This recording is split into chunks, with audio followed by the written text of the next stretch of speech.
Hello, everyone, and welcome to this evening's ISTE Librarians webinar, Student Voice in the 21st Century with Kristina Holzweiss. We're very excited you're here.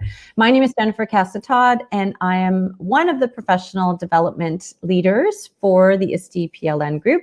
And we have Allison Mackley, who's also joining us this evening.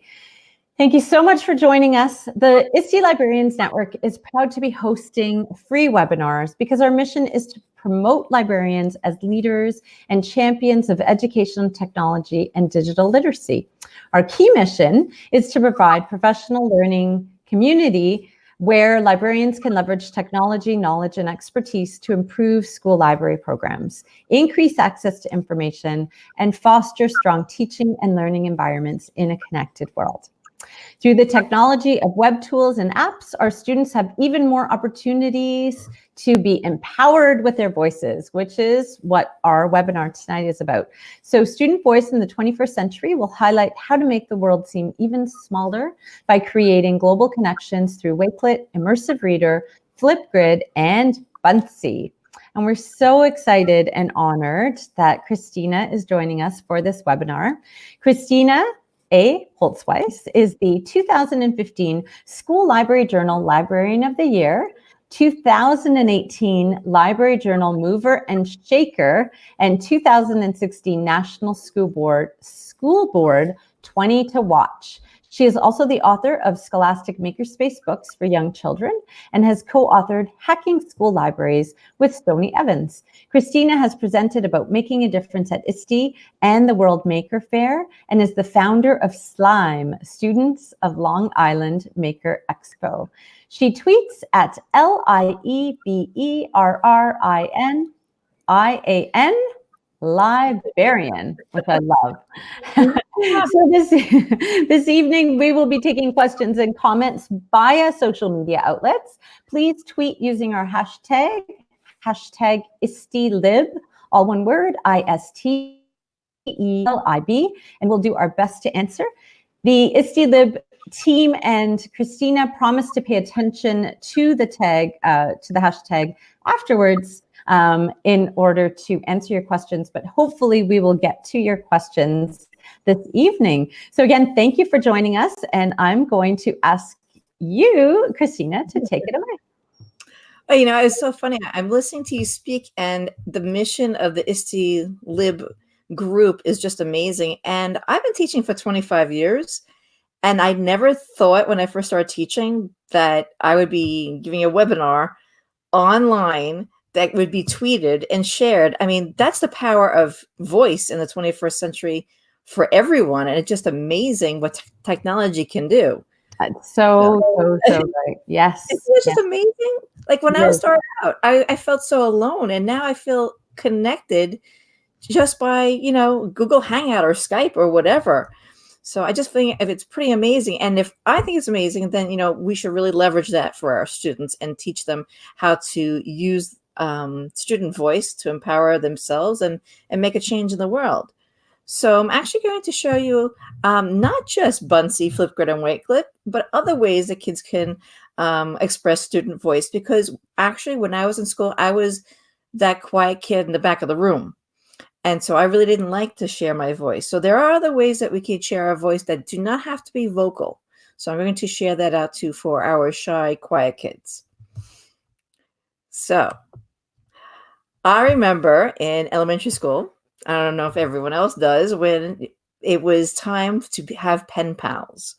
And so our teacher found pen pals in another state, and we wrote back and forth, I would say maybe 2 or 3 times because it took that long. It took us time to get the letters, us to respond to them, write to them, for their teacher to check the grammar and the spelling, to put in the envelope, stamp it, and send it off. Do you remember that too? Well, I hope you do, because it's actually really nice to have a mail come in. It really is nice. But it just took so long. But by the time I had my questions asked, I had more questions. So, and also, I don't know if you remember these things, but that was when I was 7 years old. That was a tape recorder I had, and that was my student voice. My friend and I would, put the radio on, and we'd listen to songs. We would request songs on the radio, and actually take our little tape recorders and little cassettes, and put them in there, and get right next to the radio, and tape our favorite songs. Yes, tape. And then we had that news show. I don't know if everyone else probably had that news show, the radio show, when we would tap the cassette recorder, make it sound like one of those ticker tapes, and that was our student voice. Well, on the right-hand side, believe it or not, that was me at Walmart about 2 weeks ago. Those are still cassette recorders, and those are cassettes that they are still selling. And I actually, when I tweeted that out and put it on Facebook, some people said, wow, I didn't know they still made them. And I was looking for one. And when I started teaching, I had one. I bought one with my Scholastic reward points. And I had a cassette of The Giver, and I had a cassette of Old Yeller. Those are the books that I taught. And so those were very well worn. And, if you put the little pencil in there and you dial it around, you fix those cassette tapes. So that was student voice back then. And it was actually pretty fun and pretty easy. Just put a cassette in, press record and play, and you can capture your voice. Well, in the 21st century, we have a lot more tools, and we really should teach our students how to use them. So here are a few ideas. Well, before actually I come up with show you some ideas, I just want you to think about this. Your students were born this century. That means every student right now, from kindergarten to seniors, they were born between 2001 and 2014. You and I were all born last century in the 1900s. That's really something to think about. When I've been teaching for 25 years, and kids are a lot different right now, but you know what? I'm a lot different too, and society is also. But the power of a story and the power of the human voice, that is timeless. It's how we can offer different opportunities for our kids. So there are really lots of ways that we can share our voices today. Just look at this. This is every minute of the day in 2019. How many Instagram posts and Netflix streams of the users, how many people take Ubers and Venmo and Tinder and Google and Tumblr. I mean, just look at the internet has exploded and brought our world it brought everyone in the world so close together and made our world so much smaller. I mean, basically, you could say something, on one state or even one country, and your friends are asking you how you are, because they see it on social media, or they ask questions. And just like right now, we are all over social media right now and answering questions and giving webinars and tweeting and voxing and Facebook. So there's so many ways to share our voices. Now, according to the World Economic Forum, these are the 21st century skills that every student needs. Now, when you look at those skills, you see that they are more skills-based than based on any one technology. All these skills are human skills. They are what makes us human. They are what makes us, people worry about, the robots taking over. We've thought about that even since the 1950s, technology taking us over. But as we become more technological, it's our humanity. Well, that will be our greatest commodity, because we can do all these things. We can be creative. We can have complex problem solving and negotiation. It's these people skills. So whether you're teaching your students to use technology or using just basic pen and paper, these are 21st century skills that our students need to develop. And it's not so much the tool, it's how we use the tool. So I know a lot of you really believe that. So let's see. The global goals. So if you really want to dive right in and wonder, well, how can I begin with using, tools and promote student voice? Here are so many ways that you can do it. Look at all these goals. There are 17 of these goals, and they are amazing, from no poverty to gender equality to sustainable cities.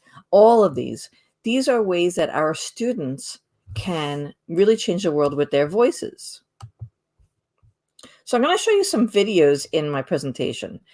And they are examples of student voice. And I'll tell you how the kids promoted their, use tools to share their voice. And then you'll see some low-tech ways too. So here's one example of student voice. All right.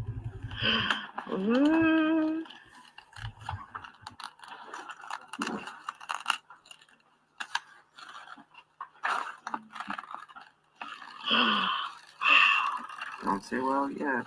I'm gonna jinx it. Oh, and it's upside down. I'm joking. No, I'm joking. I'm joking. No. Don't do that. That looks awesome. That is beautiful. Oh my G. Okay. Wow. Okay. Well, I'm ecstatic right now, as you can all see. But that's all I could say. It came out good. It looks great. And what did you use to design your logo? Canva. All of it, actually. I started with Google Docs, and then I was just like, I gave up on Google Docs. No offense, Google, we still love you. But then I just went with Canva's Boga font, and it was absolutely beautiful. Oh my gosh, that isn't nice. All right, let's see it on you. One second, I'm just gonna take off this shirt, right? Okay. So this is actually, it was actually a social studies project. The students had to, it was a citizenship day. So the students in the 7th grade had to wear a shirt that they designed. It could be just with markers. It could be just, taking a piece of paper, putting it on their shirt, whatever they could do to basically advertise a cause and to say something meaningful. So this was my student, Stephen, and we had just received one of those really cool t-shirt presses. And so he was the first one to try it out. And so he bought this white sweatshirt and he designed this logo, Multiply the Good, which I just love. I showed him how to use Canva. And then he just used the press and he created his sweatshirt. So this is an example of student voice that, again, is not vocal. It's basically just wearing a sweatshirt, but he has ownership. He came up with the slogan on his own. The back of the sweatshirt about being the change you want to see in the world by Gandhi, that he had put on a sweatshirt as well. But this one, this logo and this saying, multiply the good, those were all Stephen's. So that I'm really proud of him for that. Here's another way to share student voice. So we have our some special education students, and we are using the Cricut vinyl cutter. And so we created a team of students, and they are creating a sensory walk for the elementary schools in our district. And so we went to the elementary school and we looked at the hallways at this, where it would go, and we measured it to see where we go, where pieces would go. So this is one of our students right here, and she is on the field trip. She is visiting the elementary school with us, and here are her ideas. So right here, she wants to make a bridge with crayons with different colors, and she has different berries and apples, part of nature, and then she wants to put animals. And so she has a whole story that goes with this, and she has even the pieces here. So we helped her to develop and to share her voice through art, and we also had the principal of that elementary school at this session, so she was able to explain to him what her thoughts are about the sensory walk. So it was a really amazing project. We are still working on it. This is just, we were visiting the elementary school, and this is her showing her ideas. And we followed up, and she's been working on it. And we're going to actually install a sensory walk in this hallway. So that's another example of student voice. And again, if you have just a button maker, like I said, you have a Cricut maker. You could have a t-shirt press, but a button maker is really awesome. This one's by Tecre, T-E-C-R-E. And I highly recommend the Button Guy. It's a website where you could design your own buttons. You just give them the dimensions. You could design your own button, and it will save the button design, and you could just print out sheets of them and create buttons. So this is another way the kids can share their voice. Your quiet kids, promoting a cause, to share their, their feelings about things. This was for a maker share that we held in our innovation lab, but you could have something for, for Better Earth Day. You could have it for whatever they want to share. They can create their own button and share their voice in that way as well. Excuse me.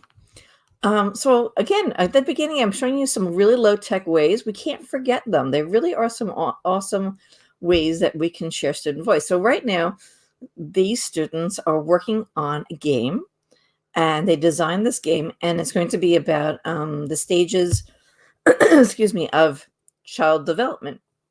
And each group of students had to read the chapter of child development, and they had to come up with questions, and they created this board game. So they're going to actually begin playing this board game in class this week. So they shared their voice in the classroom. They shared their voice by developing teamwork skills, communication skills, and they'll be sharing their voice as well when they play the game. So we have to consider student voice not always as presentations, but also as participation and as promotion. So again, they engineered this game, and now they're using different clay for pieces and cardboard, and they're a laminator. They're doing everything. And what's so interesting about it is we actually spoke to the children last week, and these are high school kids, and we asked them, what they enjoyed about this project and what they didn't enjoy. And what they really did enjoy was being creative and working together. And what they didn't enjoy was reading the textbook for the questions. So I think there's a really nice balance between creativity and learning the information that they need to. Okay, here we have another video.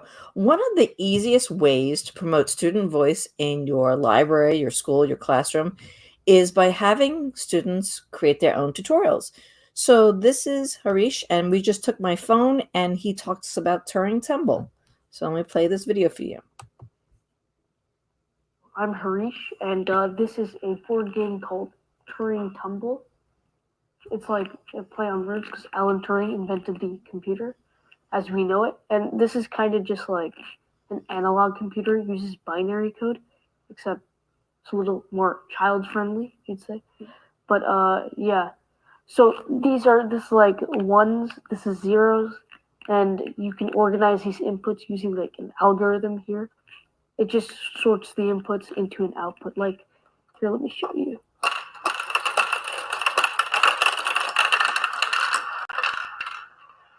So for that input, it just, it just takes all the zeros away and then leaves 2 ones. So yeah, that's just an example. And this is the book. There's like a story and everything and a bunch of challenges.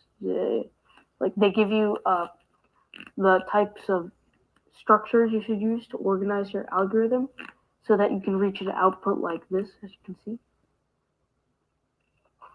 So yeah, it's basically how any kid can learn how to understand coding, because it is a very hard concept with the data structures and everything. But yeah, that's basically what it is. So have fun with it.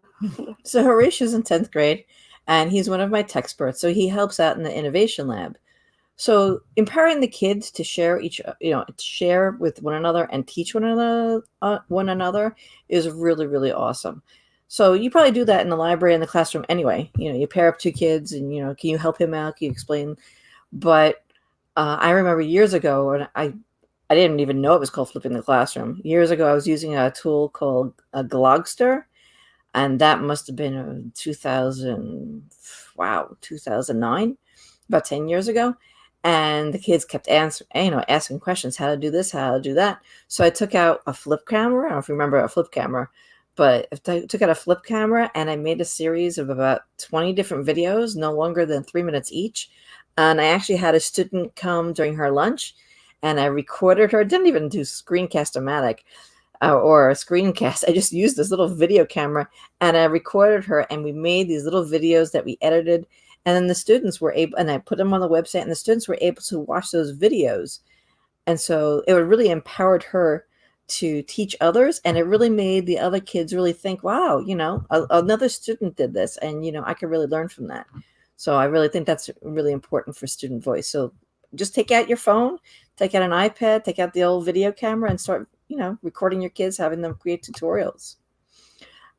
This is actually from Jennifer Bond, and it's actually one of her students doing a screencast of a math problem. Hello everybody, my name is Cindy, and today I'll be showing you how to add unlike fractions. Okay, so right here you see we have a problem, and it's 7/8 plus 3/4 plus 9/16. So I'm going to show you what to do first. So the first step you take is you need to find a common denominator between these three numbers. So the denominators of each. So again, really great ideas. You can use Screencast-O-Matic if you're doing a screencast, or just take out your phone and just do a regular video. This is a really cool bulletin board I have in my hallway. It's called Just Stick. And those are not sticky notes. Just Stick works on not even magnet. It's static electricity is what it works on. So you put batteries in it, and it creates static electricity. Like, like when you take a balloon and you rub it on your hair and it pops up like that, the static. Well, this paper is hanging onto that bulletin board through static.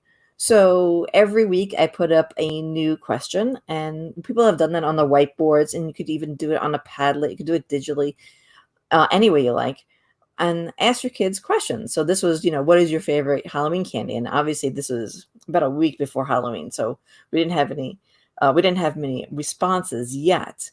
But Reese's was a popular one, Twix, a lot of chocolate was popular. And it was really nice because kids are just walking in the hallway. They saw it, and they just would take a pen or pen or a pencil, and they would just write on the piece of paper, just put it up there. So you could put up something like, what's your favorite book? What's your favorite TV show? I mean, of course you'd have to monitor it, but it's a really great way to engage students when they least expect it in the hallway. Oops. So on that note, I actually am addicted to creating these Post-it notes. Tony Vincent, the Google guru, has an awesome blog about creating your Post-it notes. So I created these Post-it notes. Again, I use them with the high schoolers, and I learned so much from them just by these Post-it notes. It was like a pre-activity for our digital reading logs, which I'll explain. But we had a really great conversation, and I think student voice in the 21st century means also teacher listening and student listening. So if we're going to promote student voice, we also have to promote ways for it to, for us to listen and to share. Again, these were responses I never thought I would hear. I had a lot of responses of I love reading, and then I had a lot of responses of, it's boring. And I had actually one student say, why read when I can learn something from YouTube, which really has a really good point. And so again, going back to creating tutorials, we're a very video and image driven society. So, any way that we can reach our readers it's a win-win. So this is actually Wakelet. I love Wakelet. It's almost like a Pinterest, but Wakelet has Immersive Reader layered onto it from Microsoft, and I will show you the power of Immersive Reader. But this is the reading journal that one of the students was working on after that discussion.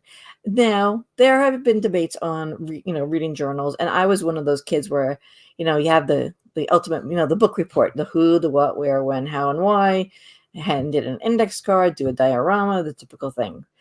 And then my own kids have come home with, how many minutes did you read today? And, or how many pages did you read? So I'm not advocating, the nickel and diming of reading of minutes and pages, But having the kids create their own digital diary about their reading, I don't think is such a bad thing. Having them reflect on their reading, talk about what they like and they don't like, and then this could be for themselves. It almost could be like a Goodreads, just a personal one. So I'll show you a little video of this reading log. So that she wrote about her reading life, and then we gave it up to them and they could put whatever they like. So she actually wrote down the minutes she wrote, the minutes that she read and what she was reading. And it was really funny. I actually read her digital portfolio, and she said, I had to do my homework, but I didn't feel like it, so I was reading instead. So it was really cool. Reading clicked in kindergarten after months of hating it. The Immersive Reader. 5-year-old me didn't necessarily hate reading. I just hated reading time in class. We had to sit in pairs back to back, and my partner decided he liked to lean back while he read, forcing me to be hunched over. I was more focused with being angry at the time than learning to read. One day it just clicked, and I liked reading a lot. So it's pretty awesome because once you click the little button that looks like a microphone, it brings them to Immersive Reader, which allows them to read. Actually reads to them, and it's good for kids who have who are reluctant readers or have reading problems, reading issues, because it will give them line focus. You could change the color, and it will also define words for you, and it also translates. So once I showed Wakelet to my students, they just love it. Let's see. So here is an example of what Immersive Reader can do.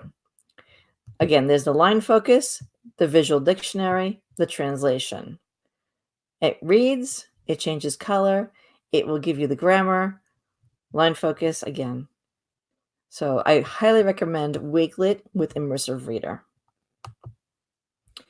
So Buncee is really awesome. Here is Mike Drezick. He came up with the Buncee story. He had a global story, and he sent out the link, and he had the story, and he had other students share the story. So little Buncee is going around the world, and basically the question was, how will you save the world? And so that was a global project that he's done, and students can participate. So again, it's student voice, but now we're going on a global scale where they could share with one another. And I really love Buncee for that. You can add images, text, videos, and you could actually, the kids can record their own audio and record their own video in Buncee. So you could have a true visual experience, audio experience of a student voice in Buncee, or you could just have text, and Buncee also has Immersive Reader layered into it. Here are two examples of my students creating Buncees. One of them, right here on the top, they had to create their own island with their own economic system. So that was basically an economics problem. And they were using whatever images that they liked. And they were basically problem solving while using Buncee. And that was how they were sharing their voice. And here's another student right here.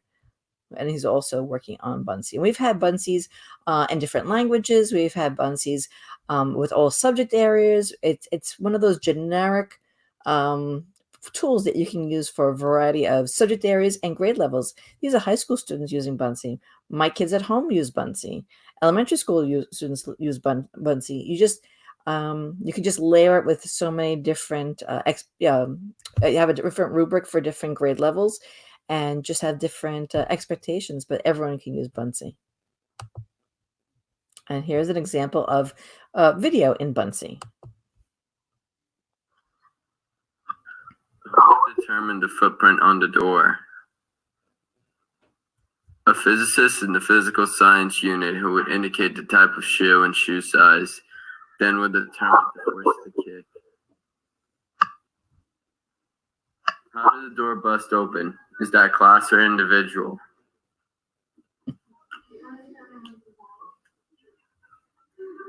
The door was kicked open, which left a footprint on the door. That is class information. So basically, this is a forensics class believe it or not, it's a forensics class, and they had to create a story, create a scenario, and each slide had to show about the different pieces of evidence.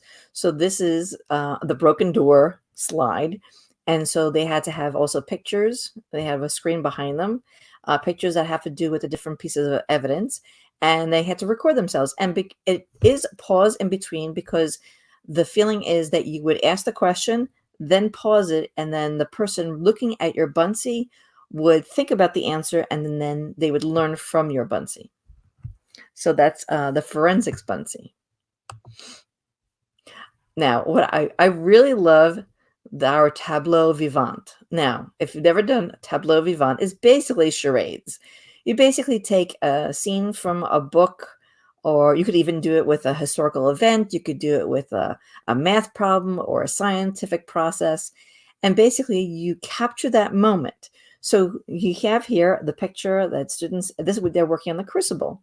So the students created this image, this scene, and then we use remove.bg. This student actually used Adobe Photoshop, but the simple way, I showed them how to use remove.bg, and they would take out the background and then put it in Google Slides, or if the kids want to be fancy, they could put it in Photoshop, and put a different background and put text and even put props and images. So here is an example. So here are the students in the hallway creating their charades. And here she's looking through the book. And here is actually, we used Flipgrid to record the voices. The judge's overall demeanor following Corey's accusations appeals to Logos, as they both ask Corey for hard evidence if he truly desires for his word to be perceived as sincere. Moreover, they go on to ask Corey for the name of the person who heard Mr. Putnam supposedly tell Mr. Putnam's daughter to cry. The judge's motives in determining whether someone was guilty or not changed throughout the novel because they didn't want to hurt their reputations by contradicting their previous statements. Mr. Putnam, depicted by myself, throws his hands up in the air while looking at Giles Corey in a surprised yet aggravated manner, as if to say there is absolutely no basis to Giles Corey's accusations. Furthermore, his expression is caused by his own. So basically what we did was the kids created it in Google Slides, and then they downloaded the slide as an image, as a JPEG. And then with the new Flipgrid updates, we were able to take those images, upload them as stickers, and then the students used the drawing features and the other emoji features and the text, and then they created a 5-minute analysis of that scene. You could see that they also have, they put the wigs on, they have different props. Really, really great. This is an AP class, and they were analyzing this, the scenes in the Crucible. But you could do this with any grade level. Last year, we did it with Romeo and Juliet. You could do it with your elementary school kids. They could do it with the Revolutionary War. They can do it with, the life cycle of a butterfly. Anything that you like. But again, you take the picture and then just use remove.bg. And then you can create your Google slide. I really like that one. That's a lot of fun. Websites. I had one student who was writing, the kids were writing the typical argumentative essay. And I said, well, why don't you just kick it up a notch? And, just by putting it in a different format, number one, kids are learning about different tools than they normally would have. And number two, you're kind of making them think out of the box. So this student was writing about, is technology helpful and harmful? So they went through the same process as if they were writing a research paper or an essay. They researched the topic, they cited their sources, they paraphrased, they got their data, they organized their paper. But in this case, they organized their website. So each paragraph was a different website. So they talked about, their thesis statement and introduction on the homepage. They talked about the conclusion, and they talked about, the reasons for and against. And basically, they created a website, which would have been the same kind of information they would have had it on an essay. But this way, they were able to present their information and learn about another web tool at the same time. In this case, we use Weebly, but you could certainly use Google Sites or any other website design. Here, students are using Canva again, and they are writing about themselves.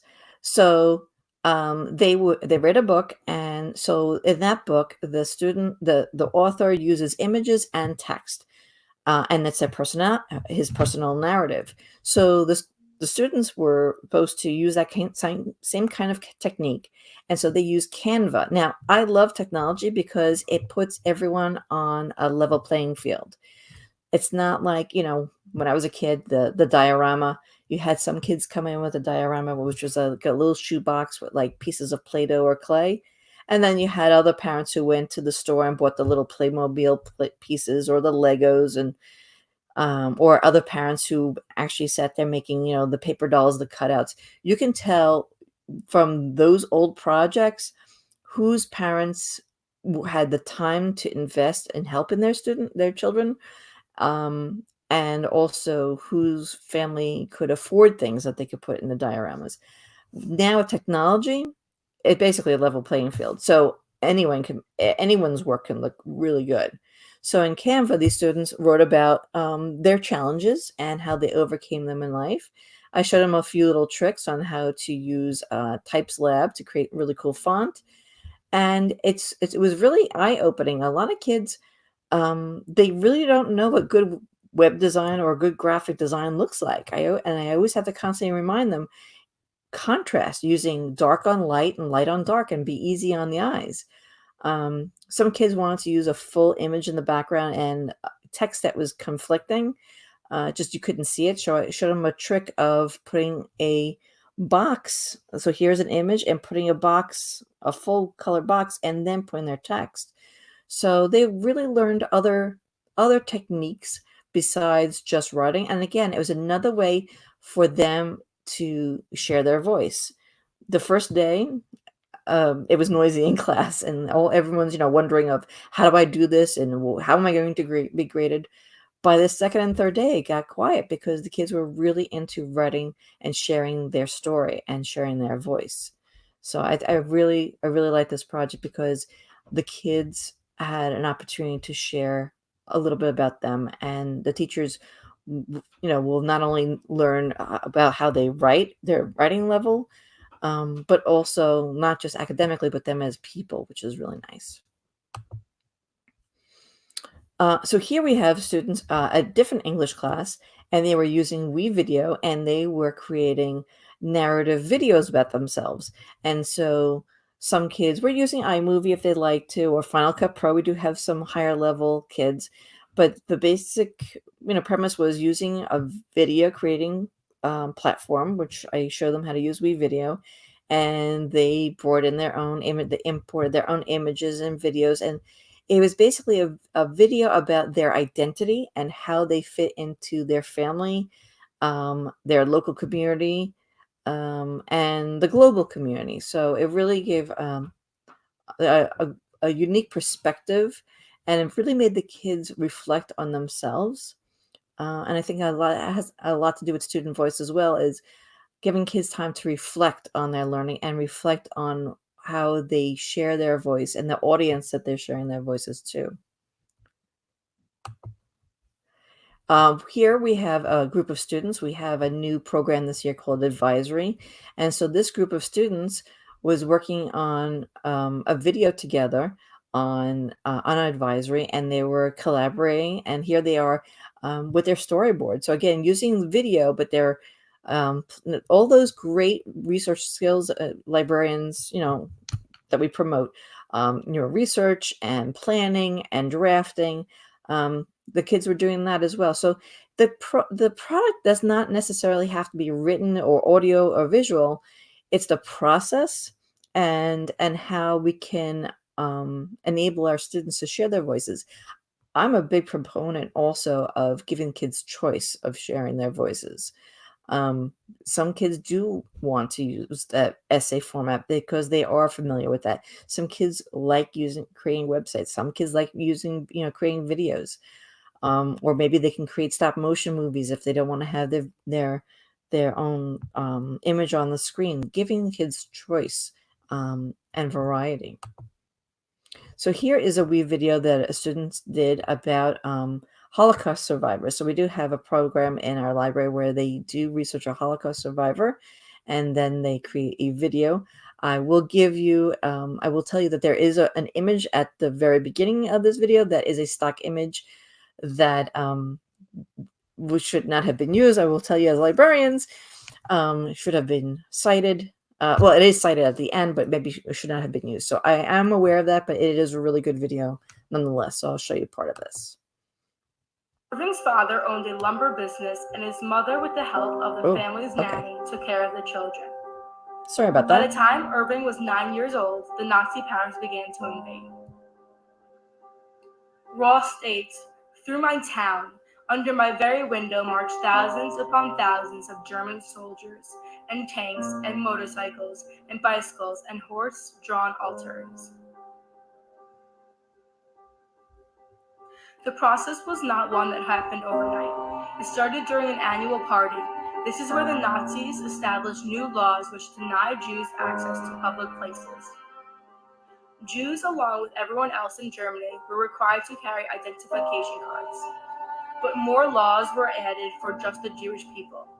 The yellow star was added to all of their documents, which allowed for Jews to be easily identified. Sorry about that. So we are fortunate. Let me go to the next. We are fortunate that in our area we do have a Holocaust center, and Irving Roth has visited our school over the last couple of years, and we do have a Holocaust Survivors Day, a program, so students can research about Holocaust survivors who have passed away and use data and research and create their videos. But some of them are fortunate enough to meet those Holocaust survivors that they researched. It's a really powerful day, a powerful experience for them, not only to share their voices, but to share basically the voice of the other the Holocaust survivors. It's really, I think it's a wonderful program. So in WeVideo, you could definitely use green screen, but there's also, for some younger kids, you might want to use Do Ink for some green screen. So this is a student who basically took a picture of himself and green screened it in front of the I Survive books. And this is another video from Jennifer Bond of her students, the Boston Tea Party. Going down, we're yelling freedom, you better leave and take your tax. Let's make a night, we will remember it was the act. We won't regret, you're going down, we're yelling freedom, you better leave and take your tax. Let's make a night, you will remember it was the act. We won't regret. So those kids, I bet, will remember more about the Revolutionary War by doing this project than probably just taking any test. That was an experience they will really remember. And you'll have kids who are too shy to be on stage. And you'll have kids who want to be the person who films it or who edits it, or even part of the people who create the props or writing. That's also sharing student voice. Again, we can't just think of student voice as audio. We have to think of it as visual. We also have to think of it as a silent voice. So that's an example. And here are some of my former English language learners who created a video about weather in France.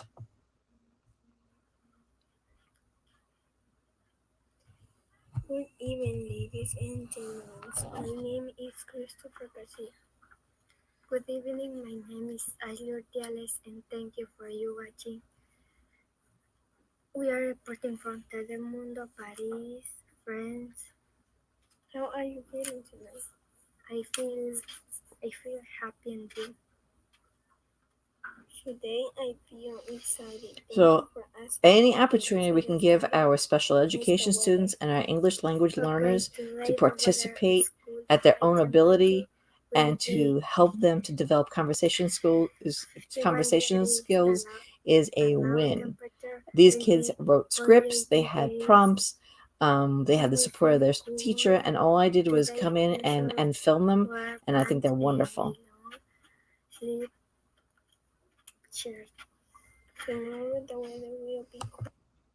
And this is actually the opposite. These are some of my high school students who are learning Russian. So they're not English language learners, they're Russian language learners, and they're doing the alphabet.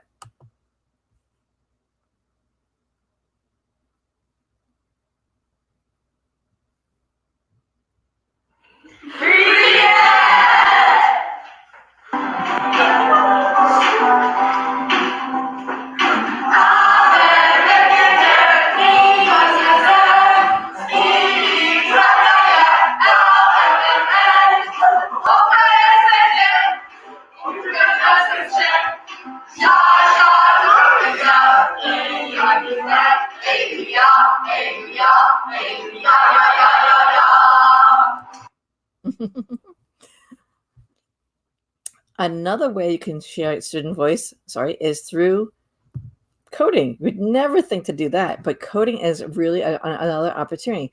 These students, we were working with microbits, and they hacked it. They hacked it on their own. I love it. Truth or dare. You did truth or dare. You changed the magic 8-ball, but look what you did. You put it in Spanish. I love that. Now, it says here, ask a question. Oh, yeah. Let's fix that one too. I love that. What a great idea. I didn't even think of that.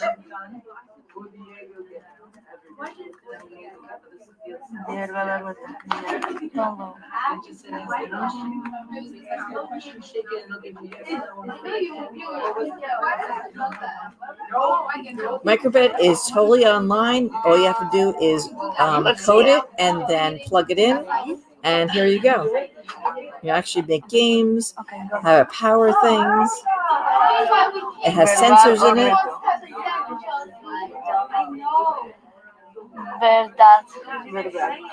That is awesome. Very cool. Very cool. Good job.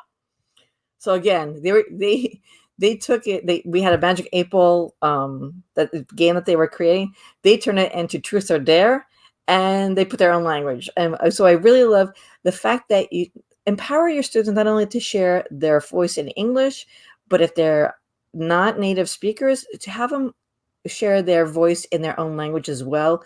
They're going to feel so much more comfortable, and they really should not lose their language, and that should be encouraged as well. So here is Kidoyo. It's a program, it's called Hatch, which is similar to Scratch, and they were creating clickable maps. And when you click on it, they record their voice. They would say where, what part of the country, what city it is that you're clicking on, what are the major, what was the capital, what are the major exports. By coding this clickable map, they were able to share their voice. And here is another student sharing through CoSpaces, which is another coding platform, but it's basically like augmented reality. Oh, sorry, let me go back to that one. I'm trying to make the sign perfect so I'm trying to label everything. And I made a big rock, so it's going to go right there. And my sign is going to go right there. And then I put every tree right there. And then what I have to do is right click, and then go on the name tag, and type in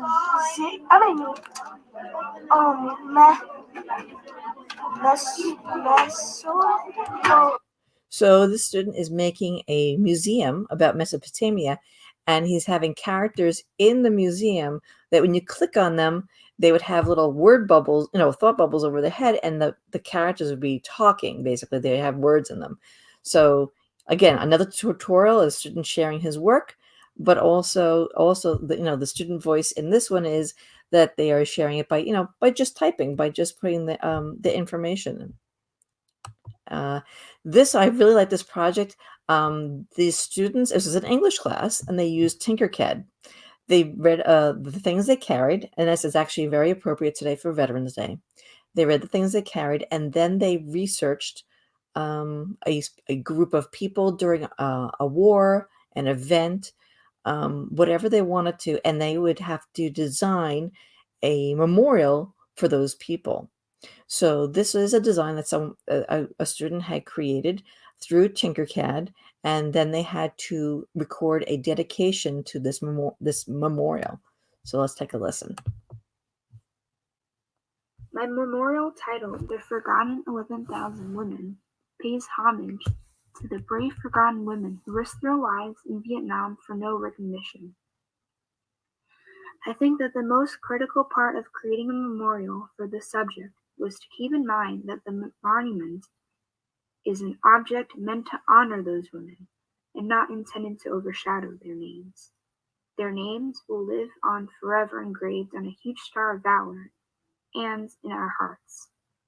For this reason, I wanted to recognize those who perished and those who lived, uniting the two of equal importance. Flipgrid is actually a really powerful tool that we've been using in our library. This is a former student of mine. This is him in 8th grade watching a video of himself in 6th grade. Yeah, this is apparently me. Hi. This is me from 2 years ago. I know. And you're graduating and going to the high school now, right? I'm going to the high school now. And what were you talking about in this video? It's an app? Yes. It's an app, and I think I was talking about a game that we did for the Genius Hour. Yeah, we're talking about Bloxels, right? Yeah. I really enjoyed it, and my friend was also there. If you think and playing the game is hard, actually making the game grown is a more lot hard. on this journey. From 6th grade to 8th grade. I love it. Let's have your picture right next to yeah. Students need to see their growth because they take it for granted. They don't really know what they've done they don't really realize that time passes and they don't appreciate all the things that they've learned over the school year and over their years in the elementary school or the middle school or the high school. So by documenting it, having the kids record their voices through Flipgrid or recording their work through Seesaw, and having them reflect on it afterwards is like it's priceless. It's having a time capsule of their mind. And here are just a few more Flipgrid videos. This is actually a charity pitch fest that we held with using Flipgrid, and we had entries all over Long Island. And then they came and they pitched live, and they won money for their favorite charity. So this group, this student, I think he came in 3rd or 4th. Hello, my name is John, and I am from Long Island Lutheran Day School. We picked the CARES Foundation for our charity. This foundation can help people with CAH. CAH stands for concern. Anadrol hyperplasia. We can raise awareness by using social media. We can support Rare Disease Day. We can participate in CARES walks. You can organize an event. You can become a member of CARES. You can support our friends at CAH. We love you, John.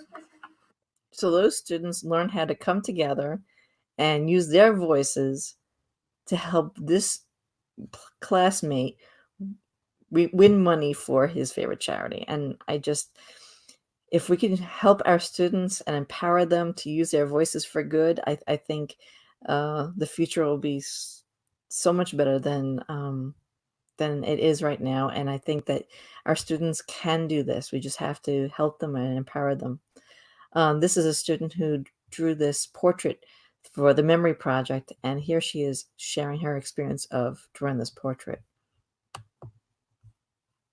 Hi, my name is Amanda, and I felt very fulfilling making this picture for another person who is in need and they don't have as many privileges as other people.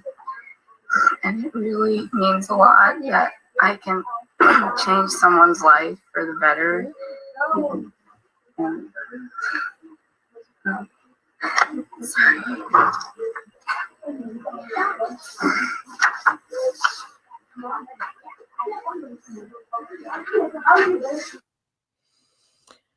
Well, I think that says it all. Giving our kids the power to share their voice and speak their minds, knowing that someone will listen. I think that just means a lot. Thank you so much, Kristina. So that's about it. This is just the last one, and that's student voice in the 21st century. Wow. You have given us so much to think about, and certainly there are a couple of questions I would love to ask. Sylvina, this is my first time using StreamYard, so I'm just figuring this out. But look, can you see that question? No, okay. I still. How about that? So the question is, hi, Christine, do your students learn about all these tools in the reading library period? The library covers digital literacy. Is that what you mean by voice? Or so how is it? I hope I've asked that question correctly. So how do you cover this? Is it digital literacy? Is it the reading library period? How does that work? Well, I was a middle school librarian for about 14 years. And so I integrated it into the library. I would have flexible schedules. So basically teachers came to me and they wanted to know what kind of projects they could do. And I basically thought on I consulted with them just like you would, any librarian consults with their teachers that you're going to collaborate with, found their goals. And then I would think of, a project that they can do or how to enhance their project. Now I'm actually the ed tech specialist librarian. So our library proper has 2 librarians. So they are in the main library. I have a room off to the side, and so I run the innovation lab. But I've been an English teacher. I am a librarian. I'm an ed tech specialist. So basically people come in and I'm basically putting on different hats all day long. And they come in and they're looking for ways to integrate technology. They're coming in with their old projects and they're asking me how I can jazz them up, like the Tableau vivant, the one where the Crucible, where they took the background and they put different props. The kids before, years ago, she would just take pictures of them and they would just put it on a big poster board. Now with technology today, we're able to find digital ways of doing this. Again, old ideas, just using technology. So right now I'm basically I have flexible schedule again, and teachers come in and they book time a week at a time, 2 days, 2 weeks, whatever they need. And I just help them integrate technology and sometimes just the hands-on learning, like making board games with their students. That's awesome. I think it's really connected to Sherry's question. How do you encourage teachers to take the time to do some of these more involved projects with you? So are they open to it when they first get there? Does it take a little cajoling and convincing, or maybe speak to that? Well, I've never been in the high school before. I've always been 23 years in a middle school. And so this is my second year in the high school, and it's also a very high-performing high school. So I was afraid that my little tips and tricks from middle school wouldn't work. But I work a lot with special ed. I work a lot with the English language learners. But I also have been having teachers come in, mostly, believe it or not, it's language, social studies, and English. I believe the math and science are very busy, honestly, with their content. And I think there's a little more room in English and social studies. So the first, last year I was just wondering, who was going to come in. And there were times where it was a little quiet. You have those, feast and famine times. But this year we just started right off the bat. And by me showing other teachers what their friends have been doing, it really helps them think, well, I could do that too. Or I send out like a newsletter every maybe 2 weeks, and I highlight a tool and I will show pictures of what we've done in the innovation lab. using that tool, and it gets people thinking. So we have about 200 teachers in my school. I've gotten people to come in. If in an elementary school, which is a lot smaller, you might need maybe some more cajoling and there's less time to collaborate. But maybe if you can create a Google Doc and and put in your ideas. I also try to connect teachers and think, oh, you did this in your class. I know someone else who could use that same idea. And I also listen. Why are teachers hesitant? Is it because of time? Is it because they've never used technology before? Is it because they don't see a purpose for it? Really listen to why, and then maybe you could think of how you can get them in there. Again, think of them as the audience. Don't think of how you're going to teach them. Think of how they need to learn. That's wonderful advice. And on that, I think we're coming upon the hour. So Kristina, thank you so much for sharing all of your ideas for how we can empower students to use their voices, for create in creative ways, just to give them presence as well as to help change the world and the lives of each other. We really, really appreciate you being here. Thank you to everyone who watched this evening. Thank you to all of you who are watching this as a recording. Certainly, we will keep an eye on the hashtag, and if you have any further questions for Kristina, I'm sure she'd be happy to oblige. And we look forward to seeing you in December, where we have a panel on creativity in the library. So good night, everyone, and thank you again, Kristina. Good night. Good night. Good night, Allison. I wanted to put you in there too. All right, good night.